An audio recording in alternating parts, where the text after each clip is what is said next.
Espero que todo mundo esteja bem. Vamos dar início a mais uma webinar da Lopes e Castello. E o que a gente vai abordar hoje é muito importante para os advogados recém-formados, os estudantes de direito e aqueles que tenham vontade também de empreender na área jurídica. Hoje a gente vai falar sobre gestão de escritórios de advocacia, com dicas, cases para uma administração efetiva. E para o debate de hoje, a gente conta com 3 gestores da Lopes e Castello, a doutora Sandra Lopes, que é sócia e diretora jurídica, especialista em gestão jurídica pela Fundação Getúlio Vargas e direito tributário pelo Mackenzie. Doutor Luiz Alexandre Oliveira Castello, sócio e diretor executivo, especialista em direito tributário também pela Fundação Getúlio Vargas e gestor de novos negócios e reestruturações empresariais. E meu xará, Fernando Henrique Spera, que é diretor comercial do escritório, administrador de empresas com experiência em mais de 25 anos no direito empresarial, gestão de equipes e planejamento estratégico. Bom, para a gente começar a conversa, eu gostaria que vocês contassem um pouco mais sobre o dia a dia na Lopes e Castello, como que funciona essa gestão. Posso começar, Fernando? Pode. Então tá. Primeiramente, boa tarde a todo mundo que está aí nos assistindo. Espero que todos estejam bem. A gente sabe que está passando por um momento difícil, né, de se readaptar, de redefinir conceitos. E eu acho que a tecnologia, a internet está colaborando muito com a gente nesse sentido. A ponto de, durante o trabalho, a gente quase nem sentir tanto que está num cenário totalmente diferente, né? Aqui o nosso objetivo nesse webinar é compartilhar um pouquinho da nossa trajetória, né, na Lopes e Castello, que é um escritório que já tem um pouco mais aí de 15 anos, né, Luiz? Estamos chegando nos 15 anos já.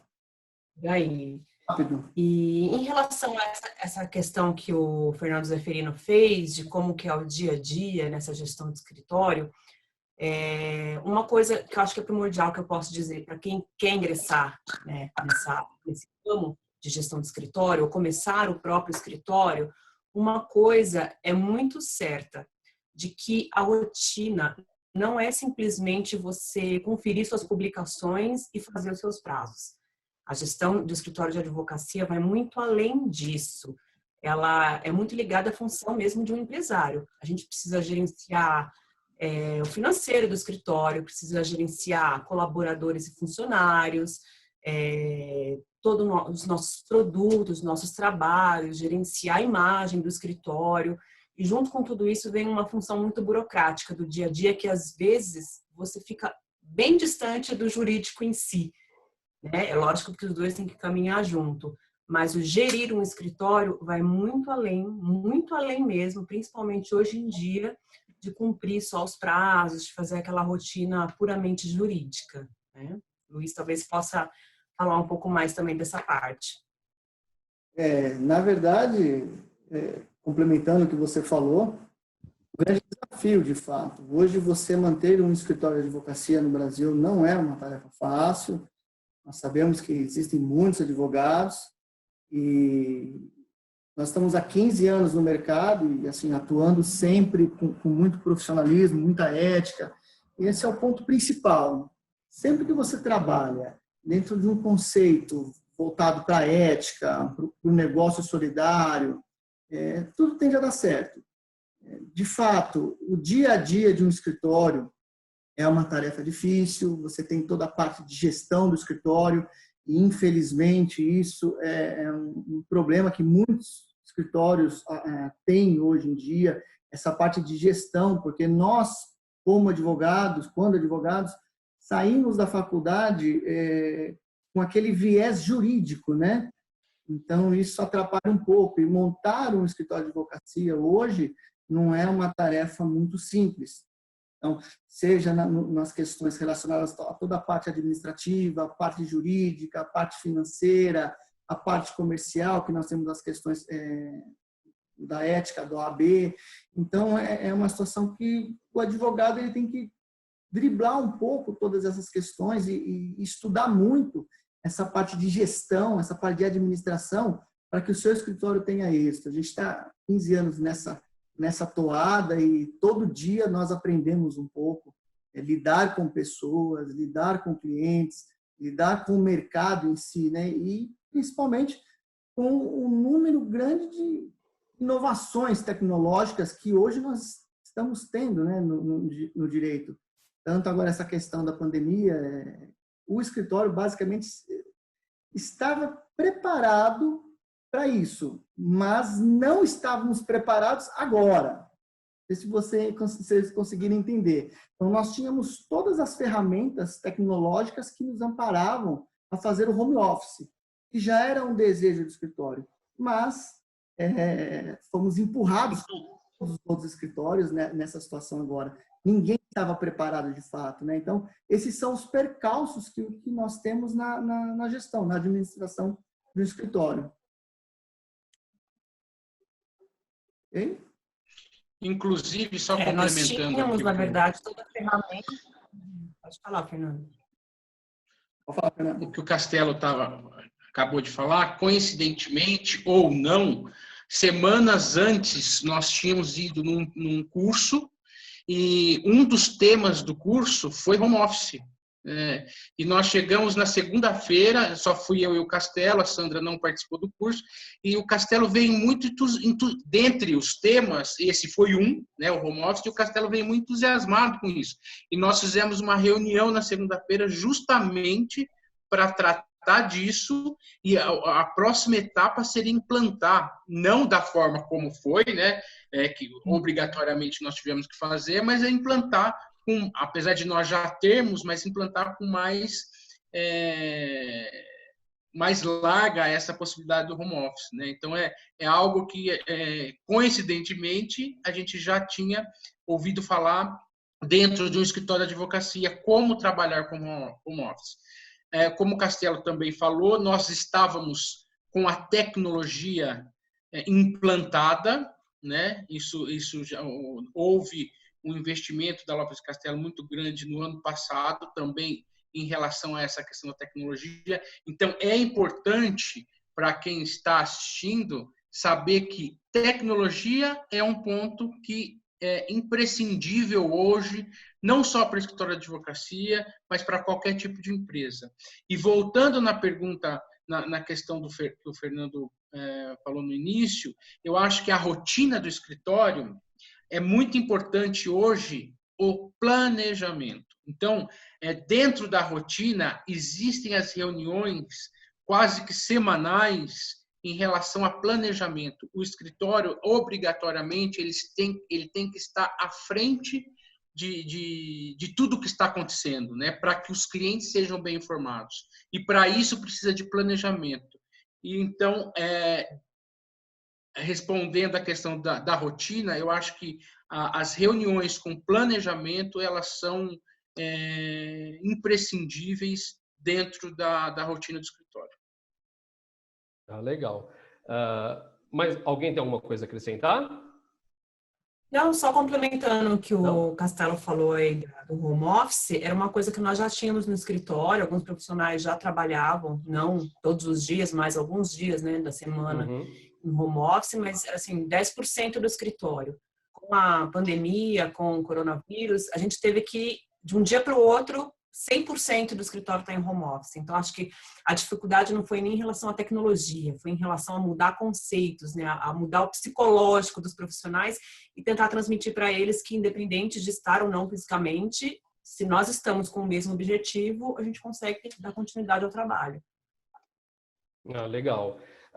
Voltando um pouquinho no tempo, a Sandra e o Castelo comentaram que o escritório já tem 15 anos, né? Eu queria que vocês dois comentassem quais foram as principais dificuldades que vocês encontraram no início, né? E como vocês definiram o planejamento do escritório, quais áreas seguir, né? Que eu acho que é uma das principais dúvidas de todo mundo que quer iniciar, empreender na área jurídica, né? Castelo? Esse começo ele foi bem interessante, né? Então, muita gente nos pergunta como que vocês começaram, por que vocês decidiram montar um escritório.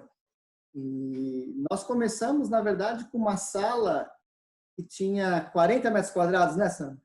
Mais ou menos. Uma salinha de 40 metros quadrados. Nós tínhamos um funcionário e continua no escritório até hoje, é o diretor financeiro do escritório, que era o William. E eu saía para a rua para visitar cliente, nem visitar, mas correr atrás dos clientes. A doutora Sandra ficava fazendo toda a parte jurídica, as petições, e o William, ele ficava ajudando na parte de planejamento tributário, notas fiscais, aquela questão relacionada à recuperação de tributos, planejamento estratégico. E foi muito difícil o começo, porque você batia o escanteio e corria para a área para cabecear, como todo o começo. Aí depois o escritório ele foi criando corpo. E com relação à área de atuação, eu vinha da área tributária há muito tempo, a doutora Sandra também. Então, o escritório ele nasceu com o viés do direito tributário. Então, a minha especialização da doutora Sandra se deu nisso. Só que, ao longo do tempo, as coisas foram acontecendo. Então, a gente se empenhava muito nessas questões de atender cliente, buscar cliente. Nós tínhamos muitas indicações, então, amigos indicavam empresas para nós. E foi assim que nasceu, de fato, começou a crescer muito o escritório com essas indicações. E quando você atende uma empresa, geralmente ela precisa das outras áreas de atuação, né? Então, seja na área civil, trabalhista, e aí houve um consenso muito grande, um alinhamento muito grande entre eu e a doutora Sandra, e nós sempre tivemos como perspectiva a questão que o escritório deveria ter profissionais em todas as áreas. Então, não adianta eu, um tributarista, querer atuar na área civil, querer atuar na área tributária. Então, nós trouxemos pessoas para agregar no escritório, para que essas áreas também fossem contempladas na nossa atuação. Tanto que hoje, depois de 15 anos, o escritório se tornou full service, com profissionais em cada área. Mas no começo foi bem complicado. A gente vendia o almoço para pagar a janta, né? Era bem complicado mesmo. Você quer completar, Sandra, alguma coisa? Quero. Nesse começo que nós tivemos no escritório... Você viu que ela se emocionou, né? Não! É inevitável. Eu acho que o principal fator para esse começo de carreira, eu acho que em qualquer profissão que a pessoa queira se engajar, é ter paixão por aquilo que faz, né? Quando nós começamos o escritório, acho que a principal dificuldade no nosso caso era a escassez de clientes. Quem vai começar do zero não começa de um dia para o outro com uma carteira já de clientes. Então, nós tivemos que abdicar de muitas coisas, muitos projetos tiveram que ficar parados, estacionados, para a gente se empenhar 100% para que o nosso escritório conseguisse se engajar no mercado. Então, um dos fatores que contribuiu muito era que nós já sabíamos do que nós gostávamos, que no nosso caso foi o direito tributário. Foi o pontapé inicial para a gente começar o escritório, né? E depois disso as outras coisas foram acontecendo. Mas eu acho que o principal é você ter foco naquilo que você quer fazer, é você se dedicar. Não adianta você se dedicar mais ou menos, tem que ser 100%, porque o começo é muito complicado. Porque algumas pessoas, elas já têm, de repente, algum familiar, algum amigo, que já tem um escritório, que já tem uma carteira de clientes, que a pessoa só vai ali já pegar o bonde andando. Mas tem muitos profissionais da área que eu vejo que não tem essa base, que não tem um histórico aí familiar já de advogados na família, ou que trabalharam na área jurídica, vão começar do zero. Então, é preciso que a pessoa tenha em mente que não vai ser fácil, ela vai ter que abrir mão de muitas coisas para se dedicar, para fazer dar certo, e ela tem que se profissionalizar. Logo que a gente começou o escritório, a gente quis buscar especialização, eu fiz já uma especialização em direito tributário, porque era o produto que eu queria oferecer no mercado. Então, essas coisas foram ajudando aí a gente no começo, né? Mas não é fácil, você começar do zero não é fácil, você precisa buscar o tempo todo ferramentas que te auxiliem. E buscar clientela, né? Buscar cliente, fazer trabalho para que um indique para o outro. Então, tem que ter aí esse jogo de cintura. Foco, dedicação e persistência, né? Ô Sandra, exatamente. Ô Sandra, você comentou agora sobre a questão de especialização. A gente sabe que as faculdades, elas preparam o advogado para entender a lei e lidar com as questões jurídicas, né? Para um advogado empreender na área jurídica, vocês recomendam que ele tenha, antes de resolver empreender, que ele tenha alguma especialização antes de resolver montar o seu escritório, enfim, ou ainda que ele tenha uma experiência anterior no escritório de advocacia para entender esse dia a dia? Uhum. Olha, eu entendo que necessariamente não, Fernando. Por quê?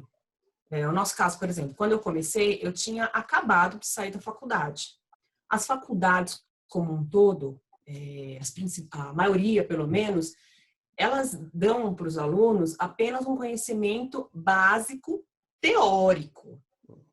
Eu, graças a Deus, tive a oportunidade de fazer estágio num escritório em que eu pude aprender muito dia a dia do direito, de peticionar, como é que funcionava fórum, como é que funcionava ali o trato com o cliente, que medidas que tinha que ingressar para conseguir obter aí o sucesso nas ações, nas liminares.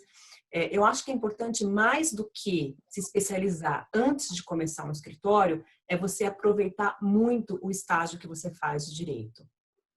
Tentar extrair o máximo dos advogados que você trabalha, do trabalho que você faz, para você não fazer só aquele servicinho de estágio. Não, tente aprender, tente observar, tente extrair do advogado que te orienta o máximo de informação que você puder.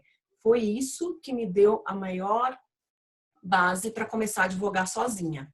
Porque se fosse só com conhecimento da faculdade, o teórico, isso não seria possível. Eu ia bater muito mais cabeça do que eu bati nessa trajetória. Eu acho importante, sim, você definiu a área que você quer atuar, você começou a atuar, vai em busca de uma especialização. Na pós-graduação, eu acho que eu aprendi muito mais sobre direito tributário, com certeza, do que na faculdade. Se você quiser acrescentar alguma coisa. Eu acho que é importante, não sei se antes da abertura do escritório, mas a noção de administração, até pelo que a gente falou lá no começo, é importante, né? A noção de administração, porque o escritório de advocacia, o que as pessoas têm que entender é que ele é uma empresa como outra qualquer, como a gente falou no começo. Então, tem recursos humanos, tem a parte comercial, obviamente respeitando todas as imposições da Ordem dos Advogados, tem a parte financeira. Então, é imprescindível que você tenha, não digo que haja a necessidade de um curso de administração, mas que no decorrer do crescimento do seu escritório, é importante que você tenha essas noções de administração para saber lidar com o seu pessoal, para até fiscalizar e saber se o seu pessoal do financeiro, se o seu pessoal do comercial, se o seu pessoal do administrativo estão fazendo o papel que deveriam fazer realmente, né? Então, eu acredito... Sozinho, você está fazendo todos os papéis corretamente, né? Sim, sim. Então, é imprescindível que essa noção de administração, eu acredito que o empreendedor tenha que ter, sim. Castelo? Só complementando o que eles falaram, realmente, a especialização ela é fundamental. Seja tanto na especialização na área do direito que se quer seguir, como na área administrativa. O mais importante é que o advogado tem que ter em mente que ele tem que firmar o alicerce do escritório dele numa rocha. Então, ele vai fazer isso com boas noções de administração. Então, leia muito, estude muito, saber DRE, que é um demonstrativo de resultados do exercício, é importantíssimo. Não que ele precise saber administração e contabilidade a fundo, mas que ele tenha um conhecimento suficiente para poder analisar os números do seu escritório, para saber se a atividade está sendo lucrativa. Isso é muito importante. Nós temos muitos escritórios no Brasil que fecham as portas justamente por essa falta de conhecimento na análise dos números. Então, as tomadas de decisão hoje no escritório de advocacia, elas têm que ser o máximo assertivas possível.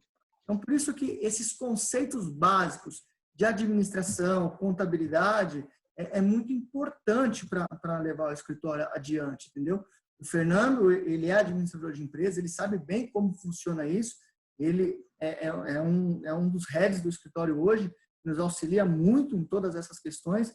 Então, assim, a gente sabe a importância desse tipo de profissional hoje dentro dos escritórios, porque, infelizmente, os advogados não têm esse conhecimento na faculdade. Não há uma disciplina de direito que explique sobre noções de administração, noções contábeis. Você tem contabilidade tributária, que não é a mesma coisa do que você ler um DRE do seu próprio escritório. Então, é muito importante que se dedique nessas questões também, não apenas na área de atuação em si, que é muito importante, mas também saber gerenciar. Existem cursos bons para isso, existem mentorias boas para isso. É muito importante seguir essa linha, se quiser realmente que o escritório prospere. Essa é a minha opinião, não sei se eu falei demais. Não, inclusive hoje tem cursos especializados em administração de escritório de advocacia. Tamanha é a importância, né? Inclusive para precificar, porque no que pese a Ordem dos Advogados tenha uma tabela, a gente tem que adequar a sua estrutura àquela tabela, né? Voltando, inclusive, nesse curso que nós fizemos, também falou muito sobre essa questão da precificação de escritórios que hoje fecham as portas porque estão precificando errado, né? Então, é por isso que eu volto a falar, essa noção de administração, complementando, inclusive, o que a Sandra e o Castelo disseram, é importante. Eu acho que é importante o profissional ele ter em mente o que ele quer lá na frente, qual que é o projeto dele, o que ele quer alcançar.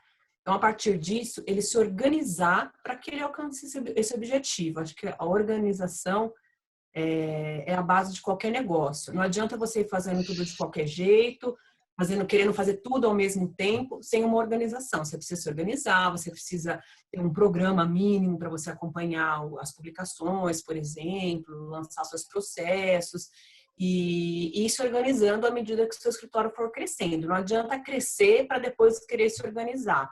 Eu acho que essas coisas têm que vir de base, né? Aos poucos você vai melhorando. E hoje em dia nós temos muitas ferramentas na internet, muitos cursos que a gente consegue assistir, participar remotamente, inclusive, não precisa nem ir até o local. Então, isso facilita muito. Acho que a pessoa tem que buscar essas ferramentas, que elas estão todas disponíveis aí.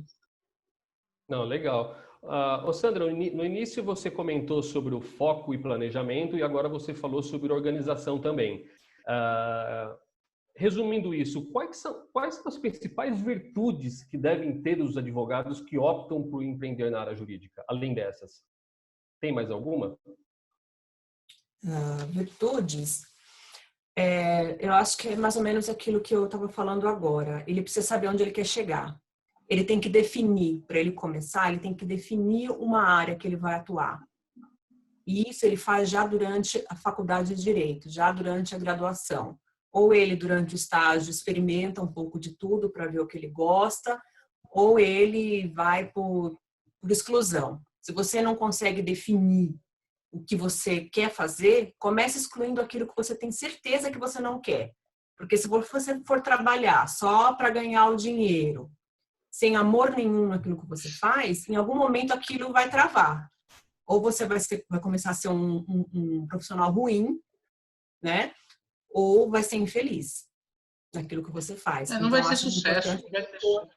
Isso, eu acho importante a pessoa definir primeiro o que ela vai querer fazer, que tipo de área ela vai querer atuar, que tamanho ela vai querer ter. A partir desse pensamento, desses insights, ele consegue definir o que ele precisa buscar. Eu quero trabalhar um escritório pequeno, trabalhista, será que eu tenho que começar a ter uma sala já? Alugar uma sala? Será que eu posso estar em qualquer lugar que eu quiser? Posso morar em qualquer lugar? Então, essas coisas vão definindo. Por exemplo, se o advogado quer atuar na área trabalhista, será que não é importante ele estar próximo ao fórum, onde ele vai quase que diariamente ter que fazer audiência, para que o trabalho dele consiga fluir? Quando nós começamos o escritório, o Luiz, a região, naquela época, era importante para a gente. Por quê? Nós queríamos atender empresas, nós queríamos atender a parte tributária. Então, foi importante para a gente achar um lugar na Avenida Paulista, por exemplo, que era um lugar de renome, que os empresários conheciam, né? tinha um certo status na parte empresarial, comercial, e estrategicamente nós estávamos próximos, isso, com fácil acesso a todos os fóruns principais que a gente ia precisar trabalhar. Na época, isso era importante, porque não existia o processo digital. A gente teria que ir obrigatoriamente a esses fóruns. Então, é uma estratégia que na época a gente tinha que pensar para facilitar o nosso trabalho, para atender o nosso mercado. Então, você definindo onde você quer atuar, o mercado que você quer atuar, você consegue saber o caminho que você precisa seguir, as diretrizes que você tem que seguir, os instrumentos que você precisa, né? Acho que a principal virtude é se informar muito, saber a área de atuação, saber aonde quer chegar, que tipo de estrutura você quer ter, para você conseguir buscar essas ferramentas no mercado, né? No mundo jurídico, né? E aqui, Mais alguém quer complementar? eu vou complementar e aqui vai entrar um pouquinho um ponto de discordância, porque eu e a doutora Sandra, a gente discorda em algumas coisas. Antes de começar o webinar, democrático. Antes de começar o webinar, ela ainda falou, olha, eu quero ver no que a gente vai discordar com relação. Não, a gente vai discordar de alguma coisa, porque o escritório está de pé, porque a gente sempre discorda um de outro de alguma situação. É por isso que o escritório... Mas é da discordância que surge a convergência das ideias, né? Isso é bom. Equilíbrio. Concordo. Exato. Quando nós falamos em as principais virtudes que o advogado ele tem que ter, na minha opinião, a primeira coisa, ele tem que ter garra. Ele não pode deixar se abalar por qualquer tombo, porque tombo todos vamos tomar. Nós tomamos tombo até hoje, com 15 anos de atuação. Então, a primeira coisa que tem que ter como virtude de fato é garra, determinação. Saber o seguinte, eu vou empreender, então eu vou empreender de verdade. Eu vou me empenhar nessa empreitada, vou montar um escritório e vai ser o melhor escritório do Brasil. Não importa se os outros não acham que o escritório dele é o melhor do Brasil, ele tem que achar. Ele tem que dar o melhor de si para o seu cliente. Então, ele tem que ter muita determinação, garra, força de vontade, honestidade, tolerância, saber ouvir. É muito importante. Com relação à virtude, esse é o ponto principal do advogado. Saber que nem sempre ele estará certo, saber que haverão, no meio do caminho, haverão muitos pontos discordantes, sejam entre eles, entre os advogados, entre as partes, entre os clientes, enfim. Vai brigar com o juiz também. Acontece brigar com o juiz, às vezes. O juiz dá voz de prisão para alguns aí também, mas a gente não vai falar sobre isso.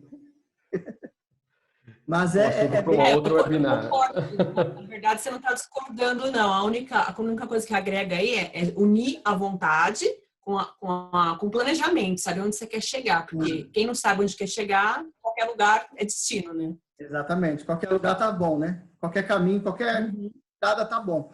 Então, mas você não pode reclamar do resultado também, né? Se você não escolheu. Quem busca qualquer coisa, né? E aí o advogado ele tem que estar preparado também para fazer parcerias, entender que o outro advogado não é um concorrente dele, é um parceiro.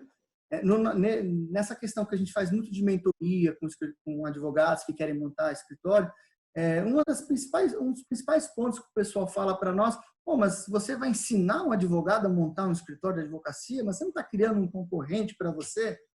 A gente não vê dessa forma. Nós estamos criando laços, estamos criando amigos, parceiros de negócio, porque o mundo jurídico ele é muito grande. Então, quem pensa que a transmissão do conhecimento é uma abertura de um concorrente, está pensando pequeno, então tem que mudar a cabeça nesse sentido. Então, essa é uma virtude importante também. Estabelecer muita parceria, fazer network com advogados. Tá? Eu estou acompanhando no Facebook aqui, a Alessandra Falcão, ela está assistindo ao vivo, e ela fala justamente isso, parcerias, networking, ser acessível. Exatamente, Alessandra, é isso mesmo. É fundamental ser acessível também. Então, são virtudes que contemplam, de fato, o advogado. É isso. Fernando? Eu concordo com tudo, principalmente no que o Castelo disse em relação à garra e determinação. Eu, como administrador, complemento com um pequeno item. O saber é importantíssimo que o advogado saiba passar para o seu cliente os resultados, saiba passar para o seu cliente os andamentos processuais.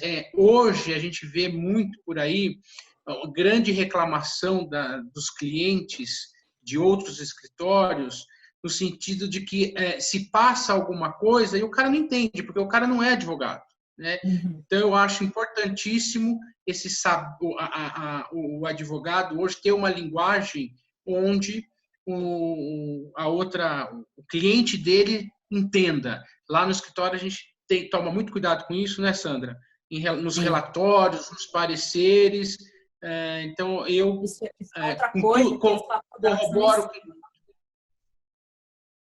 corroboro com tudo isso que eles falaram e só complemento com que realmente eu acho que isso é muito importante. O linguajar com o cliente. A gente sabe que muitos profissionais, inclusive acho que até a Sandra comentou, de escolher a profissão por motivos financeiros, né? E a gente sabe que é muito comum também alguns advogados optarem por áreas do direito que sejam mais rentáveis, mas que nem sempre sejam de sua afinidade. Como planejar esse nicho de atuação do escritório e conciliar esse tipo de caso em que o profissional muitas vezes ele abre mão de uma área que gosta para buscar uma outra que seja financeiramente mais vantajosa para ele? Castelo? Bom, na minha opinião, ele já está cometendo um equívoco. A área mais rentável, ela não pode ser desprezada de fato, mas ele tem que ser preparado para isso. Mas você se abdicar da área que você tem paixão, é um tiro no pé, na minha opinião, porque você tem que se especializar naquilo que você gosta. Nós temos que fazer aquilo que amamos. E não adianta nada você ganhar dinheiro numa área e ser infeliz. Trabalhar das 6 da manhã às 10 horas da noite, às 23 horas, entendeu? Não tem muito nexo. É muito melhor, na minha opinião, não sei o que a doutora Sandra acha, nem o que o Fernando acha sobre isso, mas na minha opinião, é muito mais fácil você ser bom naquilo que você ama de paixão e você estruturar uma área que possa te trazer esse resultado que você busca nessa outra área que, de fato, seria mais rentável. Porque hoje, realmente, nós temos algumas áreas no direito que são mais rentáveis, mas o que é ser rentável no direito, né? Isso é uma pergunta que eu me faço. Muita gente fala, pô, mas você é tributarista, você ganha muito dinheiro. Mas por quê? Por que a área tributária? Talvez porque eu sou especialista na área tributária, mas eu tenho amigos que têm escritórios que atuam na área civil, tem o civil como carro-chefe, que ganham muito dinheiro também. E não tem o tributário. Até tem, mas o direito tributário não é o carro-chefe desses escritórios. E ganham muito dinheiro com isso. Então, essa questão do retorno financeiro, ela não tem que ser vista como o ponto principal no escritório de advocacia, e sim a satisfação do profissional. Isso é na minha opinião. Então, existe a possibilidade de você estruturar um escritório para que ele se torne rentável, com áreas que se completem entre si, e você ser feliz trabalhando naquilo que gosta. Quer complementar, Sandra? Quero. Eu acho importante também falar que o começo de um escritório de advocacia, ou quando você vai se engajar em algum projeto novo, nem sempre, às vezes, as coisas acontecem como a gente quer, como a gente planeja. E na advocacia, isso também não é diferente. Por exemplo, eu até fiz uma palestra uns tempos atrás lá em Pernambuco, e o principal ponto de questionamento do pessoal que estava lá era: mas como é que eu vou começar se eu não tenho dinheiro? Como é que eu vou começar na área que eu quero se eu ainda não tenho condições de bancar isso, de bancar o sonho, né? Então, na área jurídica, a gente tem essa possibilidade e tem que abrir a mente para isso, de que, por exemplo, você vai começar o seu escritório, pode ser que você não comece 100% fazendo aquilo que você gosta, a área que você realmente gosta. Mas você pode começar por uma outra área, por exemplo, trabalhista, que você consegue um cliente mais imediatamente, para você começar a se estruturar, poder ir atrás das suas ferramentas, ter um ponto de partida, mas sem esquecer aquele que você quer, aquilo que você realmente quer. Então, ele pode começar, de repente, com um trabalhista, que é algo que traga retorno mais imediato, mas paralelamente a isso, ele pode ir buscando a especialização, o contato, o cliente na área que ele gosta também, de repente um civil, de repente um tributário, de repente, não sei, alguma área mais específica. Então, para começar, o ponto de partida, a gente não pode ignorar o fato de que muitas vezes a pessoa tem dificuldade para começar, não tem ainda um faturamento, não tem uma renda mensal. Então, ela tem que ser humilde para começar, de repente, por alguma outra área que ela não goste tanto, mas que seja um ponto inicial. E depois ela começa a se aprofundar para aquilo que ela realmente quer atuar, né? Eu acho que é por aí. Talvez a solução para isso seja se associar a alguém que goste dessa área mais rentável, né? Porque fatalmente, se você for fazer algo que você ache que é mais rentável e que você não goste, o sucesso não vai haver. É impossível que uma pessoa que não goste de uma área, ele, como o Castelo disse, ele consiga trabalhar das 8 da manhã à meia-noite em algo que ele não goste. Não ficará bem feito, não terá sucesso. Então, eu acho que talvez uma solução para isso é se associar realmente a alguém que tem aptidão para esta área, né? Por isso que eu falei lá atrás, às vezes é mais fácil você começar excluindo aquilo que você odeia, que você não suporta. Eu não quero de jeito nenhum fazer, não sei, de repente, trabalhista ou penal. Então, tudo bem, aquilo lá eu sei que eu não quero. Mas talvez tenha uma área que você fale, eu não amo de paixão, mas não ligo tanto de fazer. Né? No começo do escritório, a gente não recusava trabalho, sabe? Né? O que pintava, a gente pegava para fazer. Porque, você consegue conhecer um cliente novo, ele consegue conhecer o seu trabalho. 2, você consegue ter um pouco mais de conhecimento naquela área diferente. Né? Porque você estuda para fazer o caso, para oferecer o trabalho. Então, nada é perdido, eu acho. Você pode começar por aquilo que você não gosta tanto, mas de repente traga mais fácil o cliente para você, até porque se ele gostar do seu trabalho, ele pode te chamar para fazer alguma outra coisa, de alguma outra área. Então, eu acho válido sim ter a mente aberta e de repente começar excluindo aquilo que você não suporta, que você odeia, que você não quer fazer de jeito nenhum. E aí começa fazendo outras áreas. Legal. Eu queria que vocês comentassem um pouco qual que é a importância que tem a imagem do advogado e do escritório, desde o planejamento dos ambientes, uma sala de reunião bem projetada para atender, uma recepção bem projetada, até a imagem pessoal do advogado, seja ele para atender um cliente na estrutura do escritório, seja para participar de uma audiência. Qual que é a importância que tem esse conjunto? Fernando? A imagem é extremamente importante, né? Você vende aquilo que você é, né? Então, é importante tanto a imagem pessoal quanto a imagem, né, da estrutura que você for criar, da forma como você for criar, né? Infelizmente ou felizmente, aí eu já não sei avaliar, mas o sucesso é visto pelo aquilo que você é. Então, eu acredito que... E hoje, voltando aí, existem cursos para advogados para cuidar da imagem. A própria FAAP tem curso relacionado a isso. Então, é importante, sim, a imagem do advogado ela tem que ser cuidado, né? Tanto da vestimenta, tudo. Né? É importante, sim.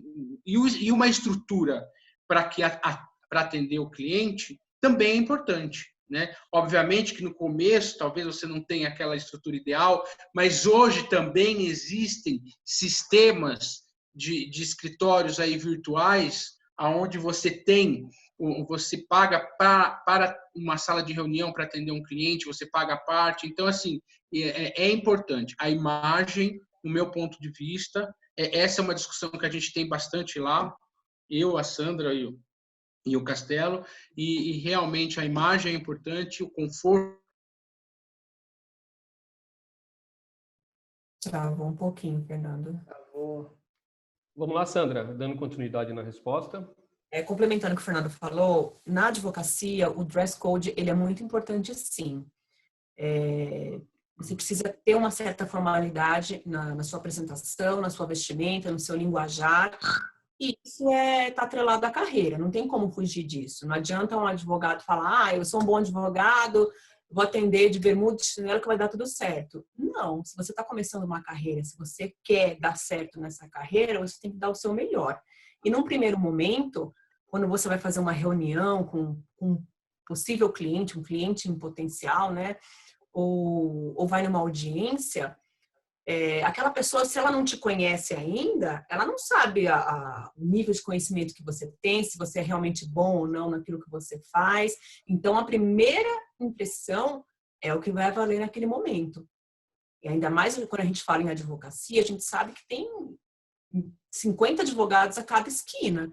Se a pessoa vai ter que escolher um advogado dentre sei lá, 5 que ela não conhece, a aparência, a impressão que a pessoa vai dar, a sua linguagem corporal vai fazer diferença na hora da empresa ou do cliente decidir por quem que ela vai optar. É a mesma coisa, a gente precisa decidir, escolher um dentista, não conhece, ninguém indicou, vai ser a primeira vez. Você chegar no consultório do dentista, tiver tudo sujo, o cara tá vestido de qualquer jeito, você não vai sentir segurança. A mesma coisa é advocacia. Felizmente ou infelizmente, como o Fernando falou, na advocacia isso importa sim. Na primeira impressão que você vai passar para o cliente. É a oportunidade que você tem dele te contratar, se ele não conhecia ainda o seu trabalho. Isso é importante. E em relação ao escritório, a imagem do escritório, tudo vai depender do ramo que você vai atuar. O ramo empresarial, por exemplo, que é o que eu posso dizer, a imagem do escritório, a estrutura, são coisas importantes para você receber bem um cliente, receber bem um empresário, ter condições mínimas. Em alguns nichos da advocacia, você não precisa necessariamente ter um escritório, basta você alugar, de repente, um espaço para uma reunião, para atender um cliente. Então, vai depender muito do nicho de atuação. Ô, Fernando, a sua conexão ela tinha oscilado um tempinho atrás. Você quer concluir o que você estava falando? Não, eu acho que não sei até onde foi, mas a minha linha de raciocínio é exatamente o que a Sandra falou. É importante a imagem tanto pessoal quanto de onde você poderá receber o seu cliente. Castelo? Complementando o que a Sandra e o Fernando falou, a imagem é tudo. A imagem é um ponto principal. Eu posso falar porque, assim, eu atuo na linha de frente, de fato, eu visito muitos clientes do escritório e, além da questão da imagem, a postura é muito importante também. Eu tive uma vez um caso muito complicado que uma pessoa que estava comigo não se atentou, acabou fazendo uma observação para o cliente falou, pô, mas meu filho faleceu. Então, assim, tem que tomar muito cuidado com esse tipo de situação, porque você não sabe quem é o seu interlocutor, né? Então, aparência é importante. Quando eu falo aparência, eu estou falando cabelo, vestimenta. São questões que, para você trabalhar no direito, para você atuar no direito, é importante que você tenha isso. A postura é um dos pontos principais do advogado. E, além disso, o conhecimento. Quando você vai atender um cliente, isso eu vejo muito, uma dúvida que muitos clientes falam para mim, né? Pô, mas esse tipo de coisa, o cara falou que fazia assim, pô, mas não dá, não existe como fazer isso. E a gente mostra por causa disso, disso, disso. Então, um conselho que eu dou para os advogados, para os jovens advogados que estão entrando na área, se vistam bem, mantenham uma postura adequada, e não mintam para o seu cliente. Nunca.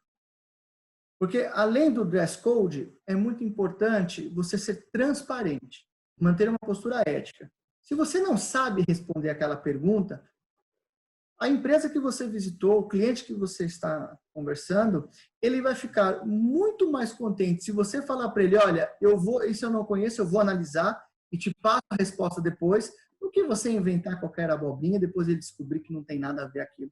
Isso é primordial. Tudo isso constrói a imagem do advogado. Então, o advogado ele tem que criar, na verdade, um envolvimento.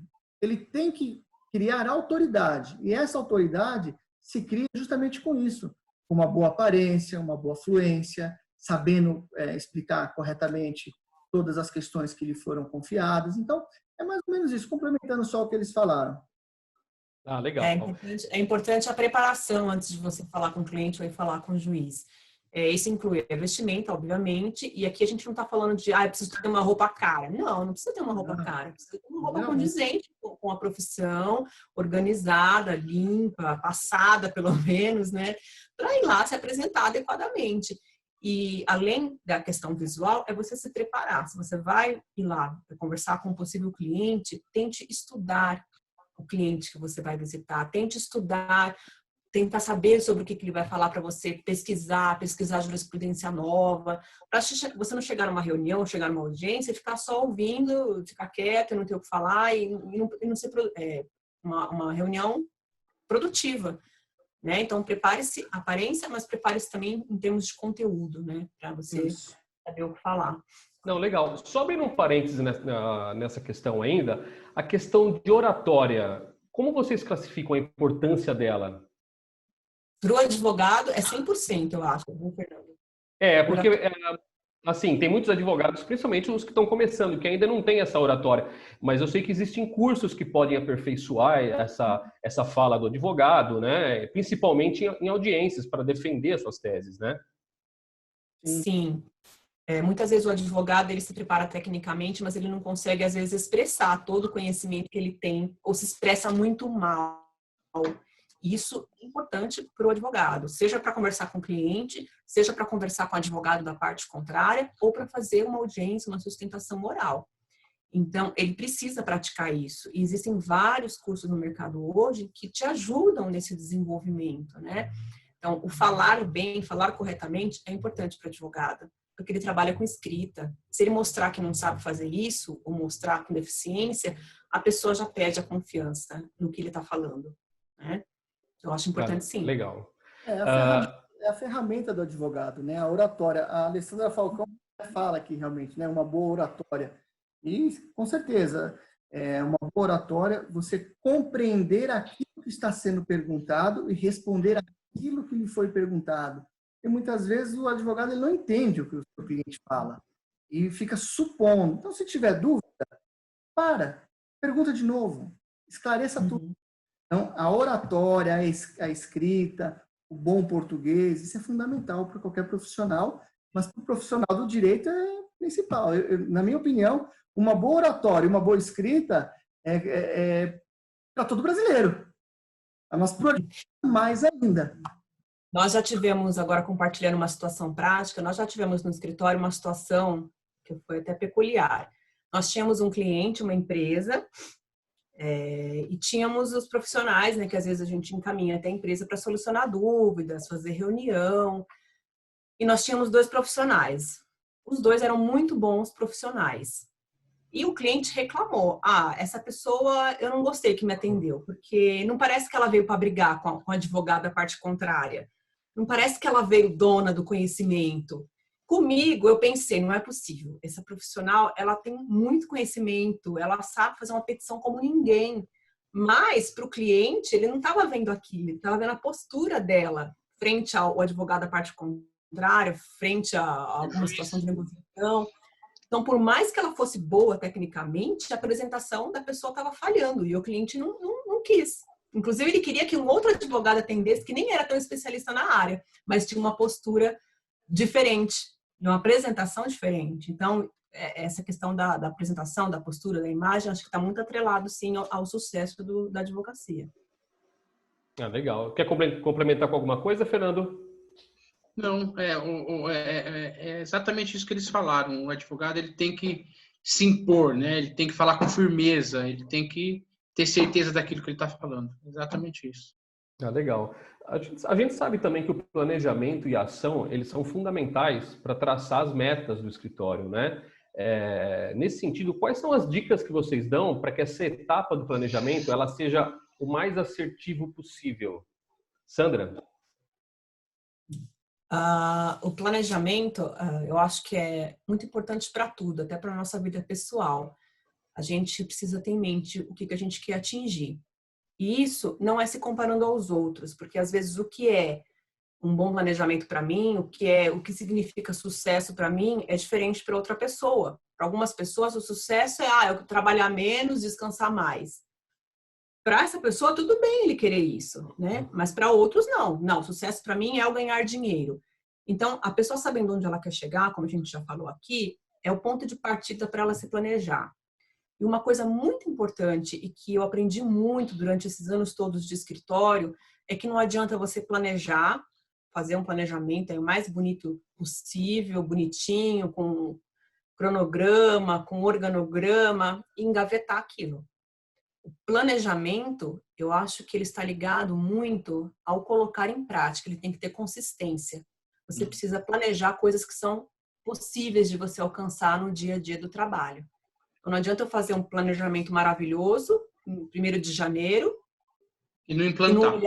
e não olhar mais para ele durante o ano todo. As coisas não vão se realizar dessa forma. Então, você precisa planejar, ver aquilo que você quer alcançar. Ah, é melhorar o atendimento? Não, é me profissionalizar mais, é melhorar a estrutura. Faz um planejamento para isso, vê se você tem condições ou o que você precisa fazer para ter condições.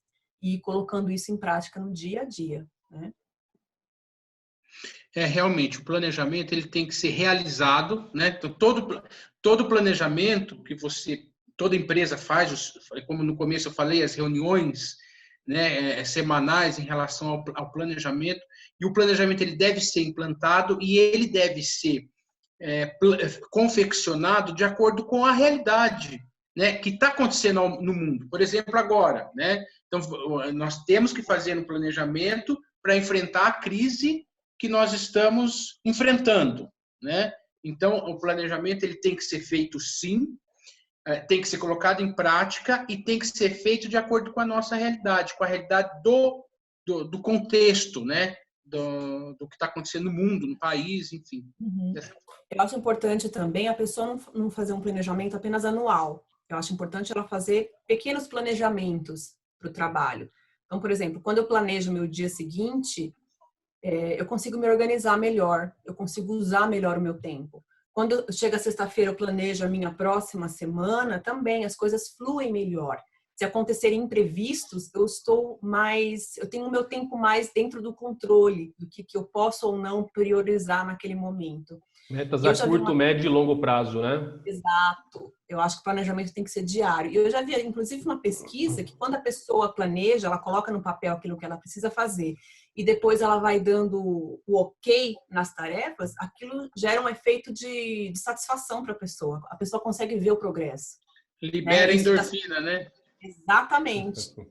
E aí o trabalho se torna uma coisa mais prazerosa. Por isso que a gente tem que colocar grandes projetos, médios projetos e pequenos projetos. Porque senão, se você colocar só aquele projeto, mega projeto lá na frente, você não alcançar aquilo, frustra. Você vai se desanimando. Então, separe em pequenos, médios e grandes projetos e faça o planejamento para cada um deles.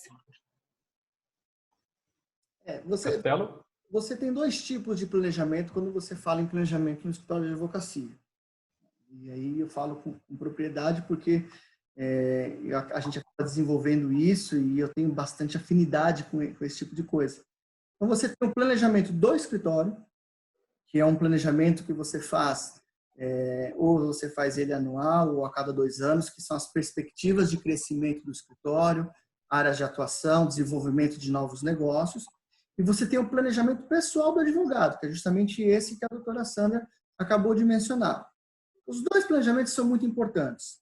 A nível de gestão do escritório de advocacia, o planejamento estratégico do escritório, ele é primordial. É nele que você vai traçar os próximos passos. Aonde você pode chegar, como que você vai chegar e quais os instrumentos que você vai utilizar para chegar naquele planejamento.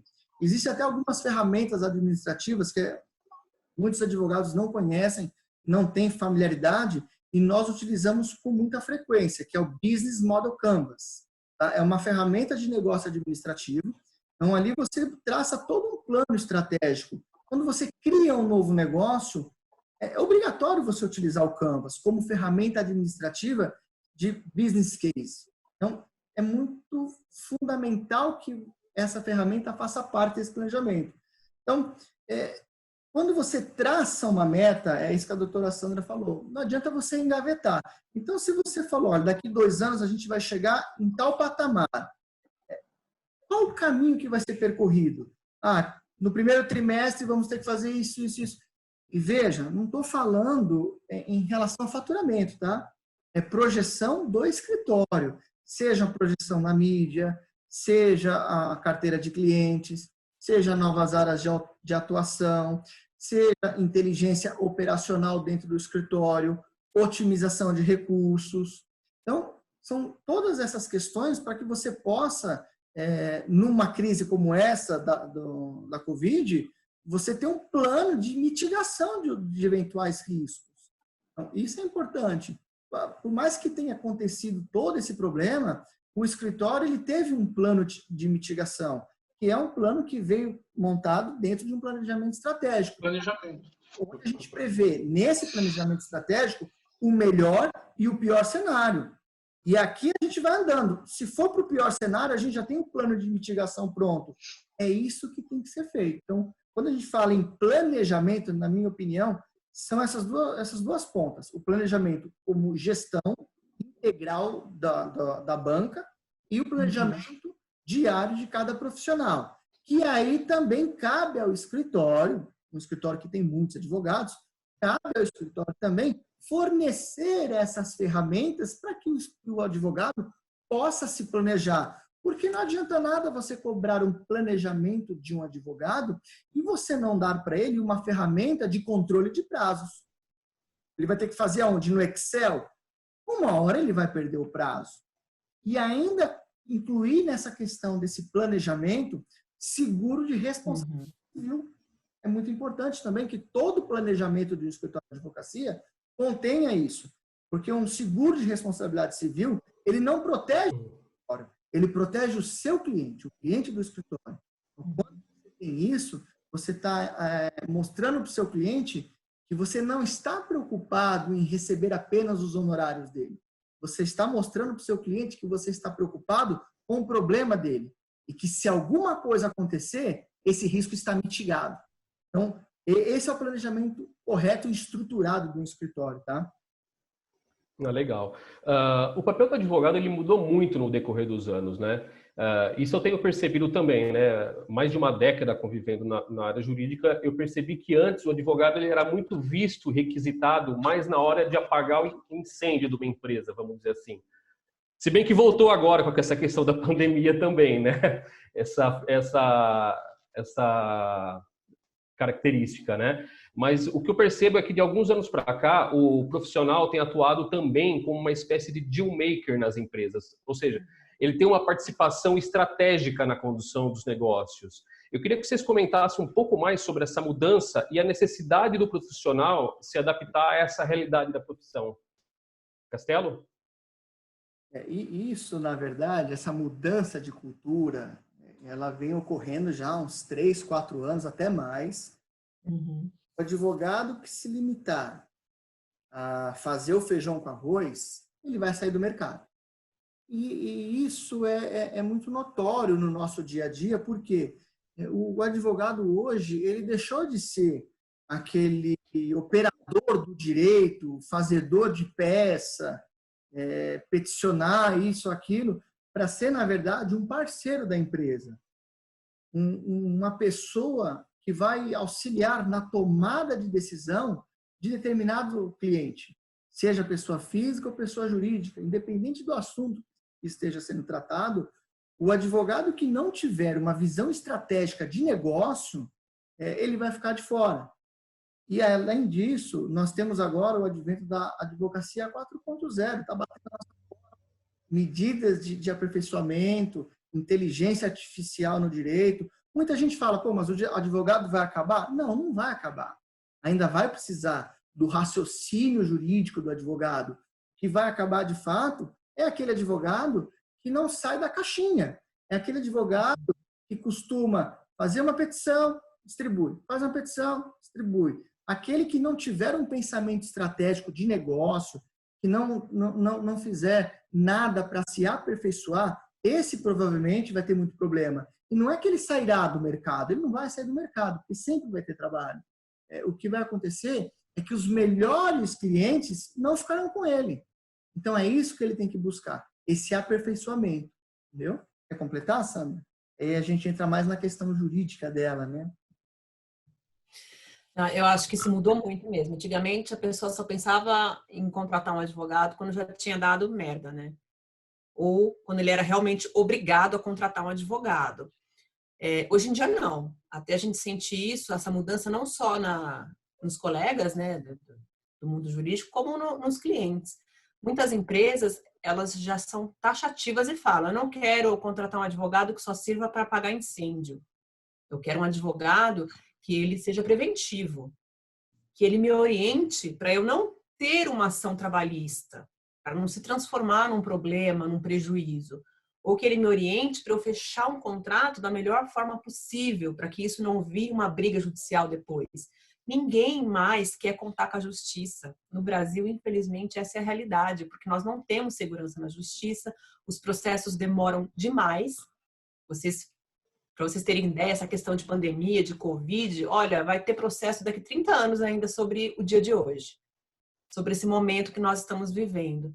Então, as empresas não querem deixar chegar nesse ponto. O mundo está muito mais imediato e as empresas, elas estão cada vez mais tendo interferência internacional, seja da própria empresa que vem de fora cobrando ações, né, como de parceiros. Então, elas não querem ficar dependendo simplesmente do judiciário, que é uma coisa cara e demorada. Elas querem se precaver para que não chegue a esse ponto. E aí que entra a figura do advogado. Se ele fosse preparar e ajudar o cliente dele nesse ponto, a transformar, otimizar contratos, otimizar tempo, evitar prejuízos, ele vai ser muito mais útil para a empresa vai dar muito mais, o cliente vai dar muito mais valor ao trabalho dele. Porque, mundialmente falando, a gente não pode, né, esquecer que agora tudo é muito dinâmico, a empresa vai ter que tomar decisões muito mais rápidas, vai ter que cumprir certas metas, né, internas da empresa. Então, o advogado pode auxiliar muito nisso, né? Fernando? Hoje, como eles já falaram aí, né, hoje o advogado ele é protagonista, né? Ele trabalha na gestão da empresa. Em conjunto com o financeiro, em conjunto com o RH de uma empresa, ele antevém, a obrigação dele é antever o problema, né? Para que a empresa mais para frente não sofra com aquilo. Então, o papel dos advogados hoje, ele é realmente de protagonista, de gestão. Não é mais porque muitas vezes, antigamente, a empresa vinha com um problema tão grande já que não tinha nem como resolver aquilo. E o empresário quer ainda que o advogado dê uma solução, que não existe, né? Então, hoje o advogado, ele, em conjunto com as áreas da empresa, seja ela financeira, seja ela comercial, seja ela administrativa, RH, ele antevém o problema para que a empresa não sofra com isso mais para frente. Eu acho que é bem por aí. Não, legal. E mesmo quando o advogado não vai atender a empresa, atende pessoa física, ele também pode ser um parceiro nessa parte, né? Ajudando, orientando. A parte consultiva tem se mostrado tão relevante quanto a parte contenciosa, né? Tá. É inegável também que nos últimos anos a tecnologia veio para ficar, né? E a tendência é que ela seja cada vez mais ativa na vida, tanto dos cidadãos quanto das empresas, né? Um exemplo disso é o que a gente está fazendo nesse momento, né? Isso. Do papel da tecnologia. No caso específico da advocacia, quais são as principais vantagens, tanto para o advogado atuar, quanto na gestão do escritório? Qual que é o papel que tem essa tecnologia? Qual que é o impacto dela? Sandra? Eu acho que hoje em dia o advogado saber lidar com a tecnologia é fundamental para seguir na carreira. Hoje ele é obrigado a lidar com isso. Antigamente não, os processos eram só físicos, no máximo ele tinha que ter um computador, um pacote Office, já era o suficiente. Hoje não, hoje ele é obrigado a ter um certificado digital, um computador que tenha tecnologia suficiente para atender esse certificado digital, uma internet suficiente para ele conseguir fazer os protocolos que ele precisa fazer, os prazos que ele precisa cumprir.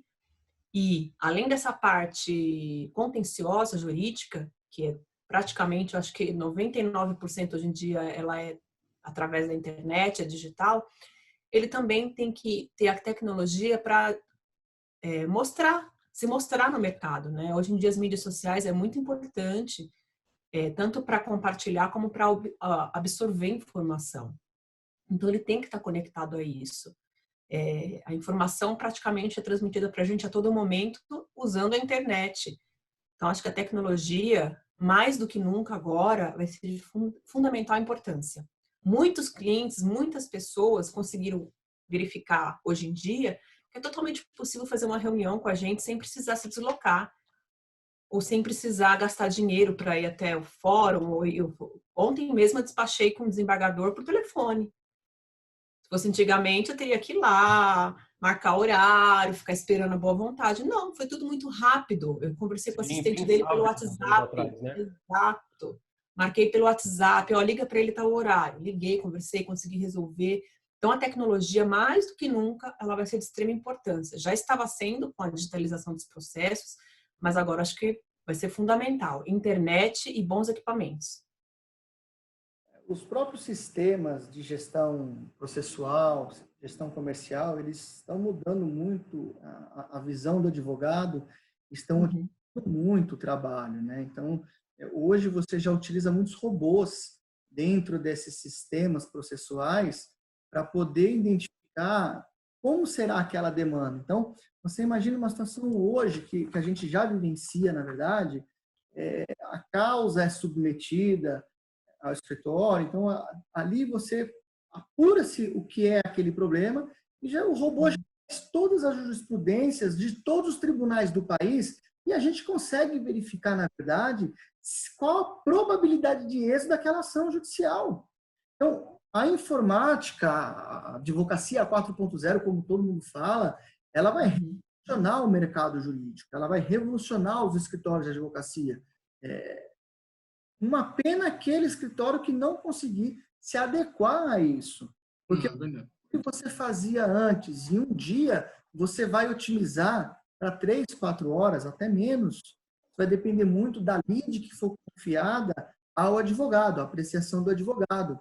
E fora essa questão jurídica, os sistemas de gestão operacional dos escritórios também estão mudando. É tudo automatizado. Então, tudo aquilo que você demorava muito tempo para fazer, hoje você faz muito rápido. E aqui eu faço até abro um parênteses, que o meu diretor financeiro estava até brincando comigo esses dias, que nós implantamos um sistema há um tempo atrás, e ele falou, poxa, aquele trabalho que eu fazia, que eu demorava um dia inteiro, eu aperto um botão, em 15 minutos está tudo pronto. Todas as análises estão prontas. Veja, a gente reduziu de 8 horas para 15 minutos. Então, isso é a inovação digital já fazendo parte não só das empresas como um todo, mas dos escritórios de advocacia. E o advogado vai ter que estar preparado para isso, porque isso vai ser o diferencial dele, na verdade. Antigamente, quando eu comecei a fazer estágio, né, logo que eu comecei a faculdade, os escritórios ainda trabalhavam com a fichinha, né, que você anotava à mão. Eu ainda sou da época que para fazer pesquisa jurisprudencial eu tinha que ir até a ASP, lá no centro de São Paulo, até uma biblioteca lá do Tribunal de Justiça, para conseguir fazer essa pesquisa. Então, tudo era muito mais inacessível. Hoje em dia, não. Você consegue tudo ali no seu computador, no seu celular, você já faz uma pesquisa do nacional, né? De qualquer tribunal que você quiser, você já tem ali no alcance da sua mão, né? E para o advogado que não acompanha essa tecnologia, realmente vai ficar cada vez mais difícil, né? Para atender as demandas dos seus clientes ou conseguir o maior número de clientes, se for esse o objetivo dele. Fernando? Acho que eles falaram tudo, né? Mas hoje sem a tecnologia, o seu escritório, quem abrir um escritório e não colocar a tecnologia, não estiver por dentro da tecnologia, não souber mexer em tecnologia, não vai para frente. Tem que ter tecnologia mesmo, porque hoje os processos são virtuais e a tendência é cada vez mais que isso se torne cada vez mais computadorizado, né? Mais virtual, enfim. Com certeza tem que ter tecnologia, tem que buscar tecnologia, tem que entender, tem que aprender. Legal. Eu gostaria agora que vocês comentassem um pouco sobre esse atual momento que a gente está passando, né? Enfim, essa pandemia do coronavírus que está atingindo o mundo de uma maneira avassaladora, né? E de que forma que ela tem mudado a gestão do escritório? E se o período pós-pandemia, vocês acreditam que a gente vai ter novos modelos de gestão? Ela vai ensinar alguma coisa para a gente? Vai. Mudou muita coisa. Não sei se a Sandra quer começar a falar, mas já comecei. Né? Não, pode começar. Ela mudou muito. Então, muita gente não estava preparada para essa questão. Acho que ninguém estava preparado, ninguém contava com isso. Né? Na verdade, nós estamos há quase 70 dias em isolamento social, mas a crise ela nos traz muitos aprendizados. Então, para nós, da Lopes e Castello, principalmente, ela está servindo, sim, de aprendizado. Então, o modelo de gestão nosso, ele está sendo modificado. Há uma transformação em curso, tanto dos escritórios de advocacia, como das demais empresas. Então, todos aqueles velhos paradigmas estão sendo quebrados agora. Questão de trabalho em home office, custos desnecessários. Quantas pessoas não estão economizando dinheiro nesse período todo? Muita gente está perdendo, óbvio, mas no contexto geral, as gestões estão sendo remoduladas. E quando passar essa pandemia, e vai passar, não vai demorar muito, quando isso passar, nós teremos, sim, um modelo totalmente diferenciado de gestão.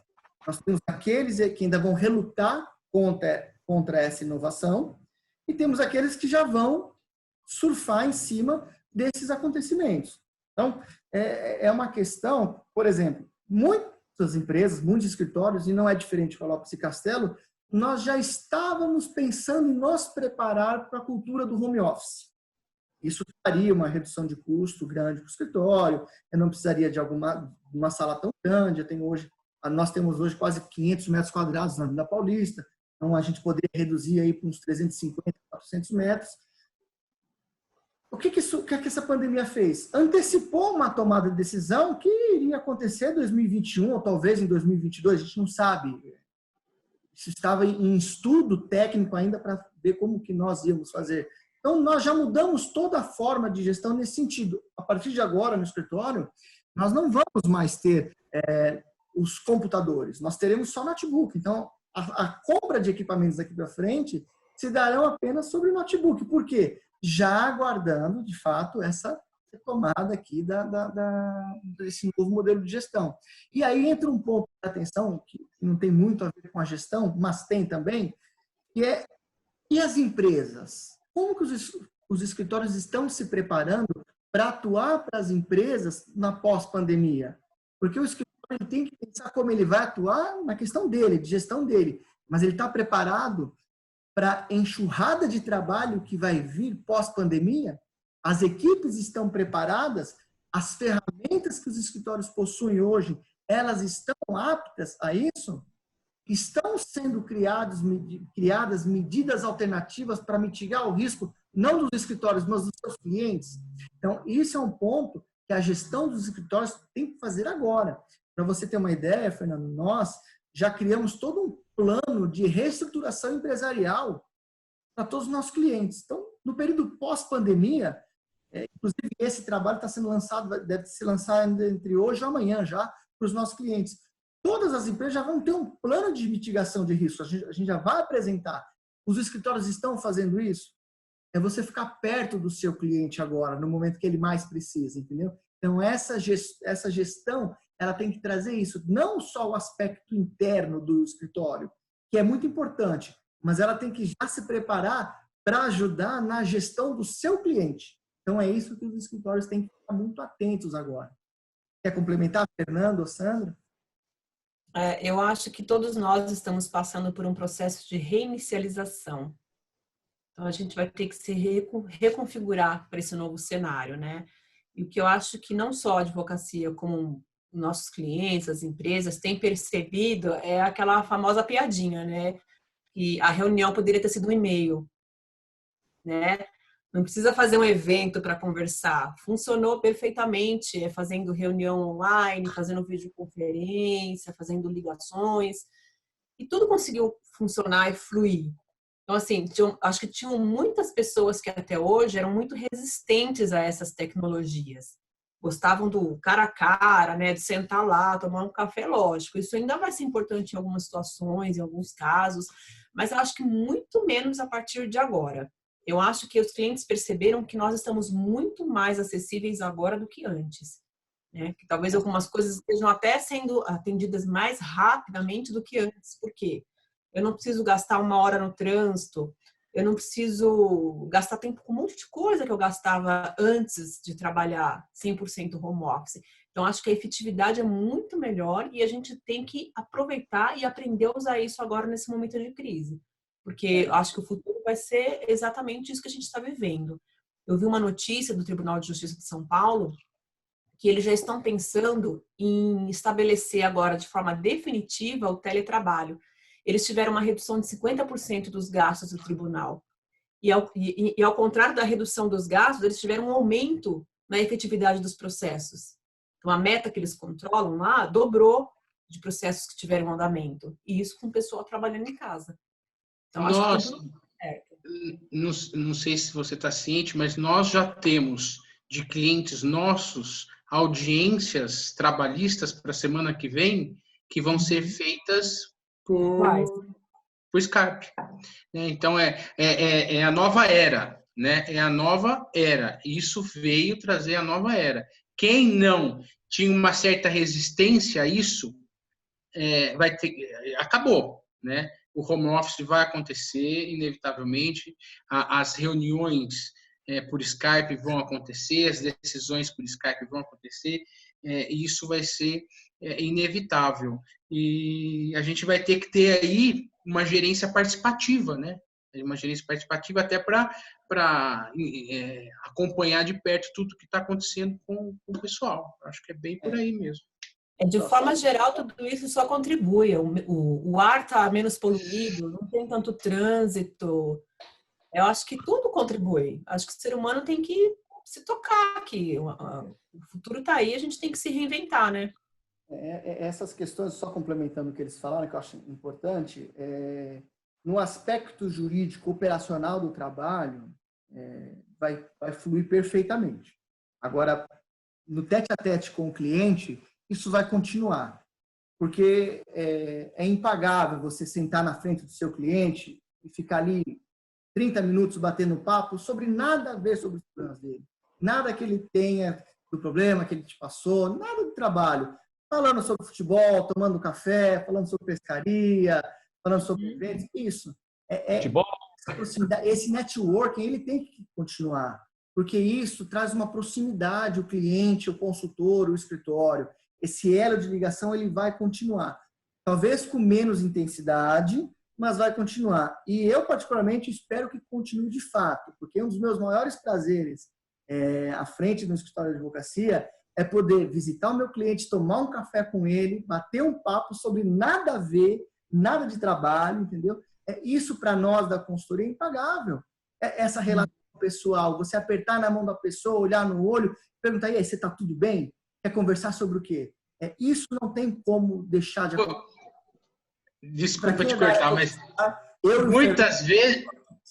muitas vezes você vai na reunião para tratar de um assunto e a reunião dura 1 hora.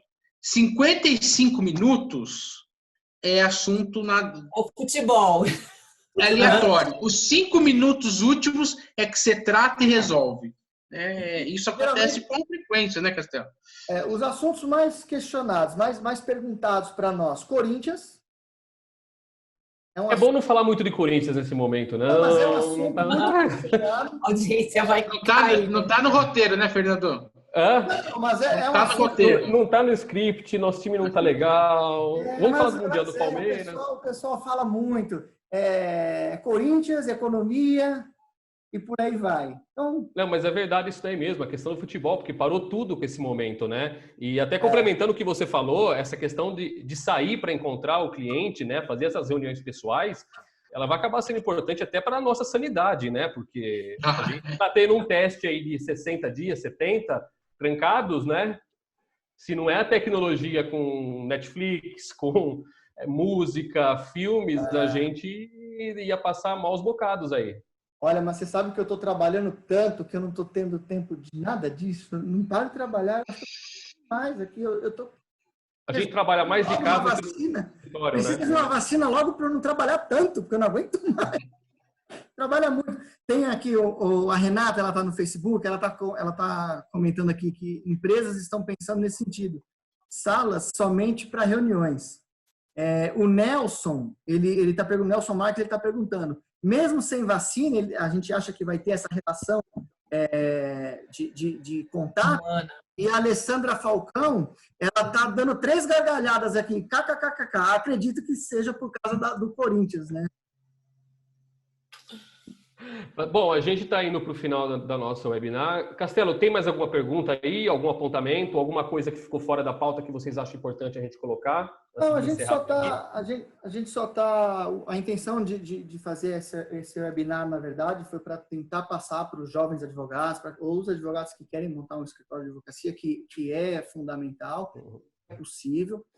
Nós estamos lançando também, em breve, um treinamento, uma mentoria, justamente com vários pontos específicos de como montar um escritório de advocacia, porque a gente tem muita coisa na teoria, né? Mas e a prática? O famoso caminho das pedras. Então, a gente vai desenvolver um treinamento para poder passar isso para as pessoas. Em breve já vai estar disponível. Pode me acompanhar no Instagram, a doutora Sandra também, o Fernando. No meu caso, meu Instagram é Dr. Luiz Castelo, então eu sempre coloco alguma coisa lá. E esse treinamento a gente vai fazer o lançamento lá também. Acho importante. Aqueles que querem empreender na advocacia, é bem interessante. Não, legal. Eu acho que é isso mesmo, Fernando.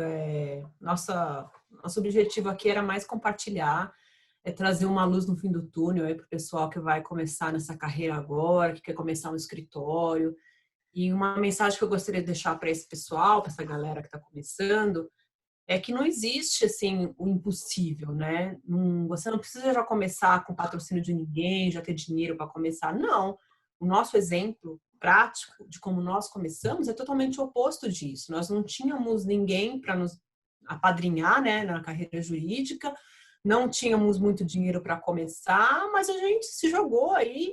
E são já 15 anos que a gente está conseguindo se manter e melhorar a cada ano, né?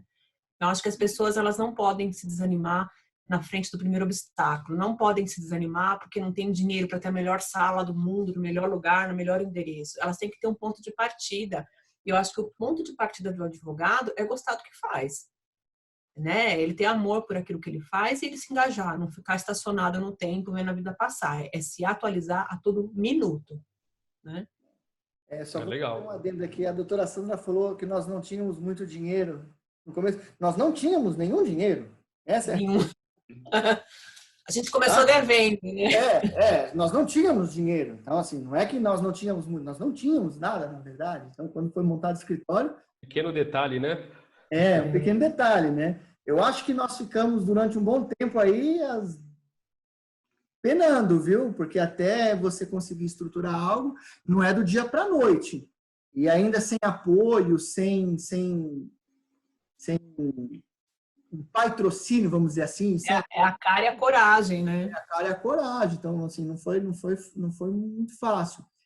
Mais difícil, mas você consegue chegar lá, né? Eu só vou fazer 2 adendos aqui, Fernando, se você me permitir, porque a pergunta do Nelson não foi respondida. Ele perguntou se mesmo sem a vacina, se essas relações pessoais, elas acontecerão.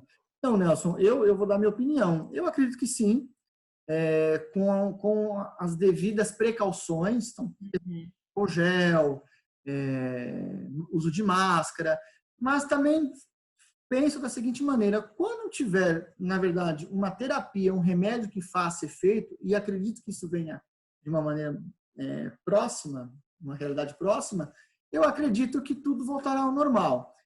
Porque lá em 2009, na crise do H1N1, não foi como essa, óbvio, mas era bem complicada também. E depois que foi descoberto, elaborado o remédio Uniflu, aí, de fato, a vida seguiu normalmente e não vai ser diferente. Nós temos muita gente trabalhando em cima disso, muito dinheiro investido.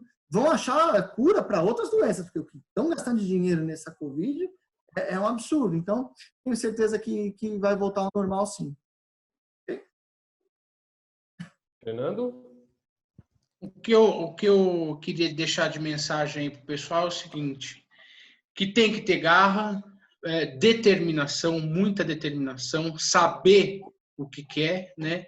E o advogado, além de ter conhecimento técnico, ele tem que buscar a saber o que está acontecendo à sua volta, né? Com isso, pensar fora da caixinha, né? É imprescindível. Não pode pensar dentro só daquela linha de raciocínio. Você tem que pensar fora da caixinha. Se você tiver determinação, estudar, trabalhar honestamente e pensar fora da caixinha, o sucesso é garantido. Eu queria agradecer também. Maravilha. Interrompendo aqui de novo, é que o pessoal do Facebook, eu queria agradecer o pessoal que está no Facebook também. O pessoal está dando tantos elogios para nós. Quando eu falei que nós começamos sem dinheiro nenhum, o William Romero, ele colocou aqui, kkkk, eu sei. Ele é o diretor financeiro do escritório, o primeiro funcionário nosso. Então, ele sabe bem disso. A Renata aqui, ela colocou também, quando eu crescer, eu quero ser igual a doutora Sandra. Ai, que fofo. A Alessandra Falcão também parabenizou, falou que nós somos incríveis. E aí tem bastante gente falando aqui também. A Dulce parabenizou o escritório também, dizendo que nós somos incríveis. O Nelson também. O Mário está dizendo aqui que o meio ambiente vai receber mais atenção agora. O Mário, ele é meio suspeito para falar de meio ambiente, tá? Porque ele é perito ambiental, gente. Então, está falando aqui. Mas eu concordo, Mário.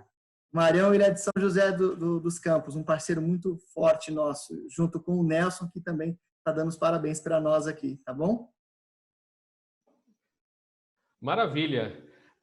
Bom, a gente agradece a presença de todo mundo, a doutora Sandra também, o doutor Luiz Castelo, o Fernando Henrique, principalmente por compartilhar com todo mundo aí esse conhecimento, essa experiência de vocês, né? E peço que todo mundo acompanhe o nosso site, lopescastelo.adv.br. Lá tem os links para todas as nossas redes sociais e também tem 2 e-books exclusivos produzidos pelas equipes trabalhista e tributária com conteúdos voltados para a Covid-19. Tá? Então, são conteúdos importantes aí, abrangendo a maior parte das medidas que os governos estaduais e federais trouxeram, né? Então, são conteúdos bem importantes e gratuitos, tá? Bom, eu agradeço a todo mundo. Um abraço e até a próxima.